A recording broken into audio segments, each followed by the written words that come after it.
Hello guys, welcome back to this channel. તો કાલે એક વિડીયો મેં અપલોડ કરેલો હતો પૂછવા માટે કે હું હિન્દી લેંગ્વેજ છે એ કન્ટિન્યુ કરું કે પછી ગુજરાતી લેંગ્વેજ ટ્રાય કરું.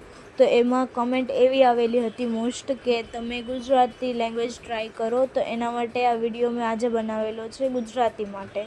તો તમે મને કમેન્ટમાં એ જણાવજો કે હું જે ગુજરાતી લેંગ્વેજ યુઝ કરું છું એ પરફેક્ટ છે કે પછી જે હું હિન્દી લેંગ્વેજ યુઝ કરતી હતી એ પરફેક્ટ હતી. કેમ કે તમે કઈ લેંગ્વેજમાં કમ્ફર્ટેબલ છો એ મને નથી ખબર, તો તમે કોમેન્ટમાં જણાવજો મને કે તમે કઈ લેંગ્વેજમાં કમ્ફર્ટેબલ છો, તો મને આગળના વિડીયો અપલોડ કરવામાં ખબર પડે કે હું કઈ લેંગ્વેજનો યુઝ કરું. હિન્દી લેંગ્વેજ જે હું યુઝ કરતી હતી તે લેંગ્વેજ યુઝ કરું કે પછી જે આગળના વિડીયો માટે ગુજરાતી લેંગ્વેજ હતી એ યુઝ કરું. તો એના માટે મળીશું બીજા વિડીયોમાં. ત્યાં સુધી બાય બાય.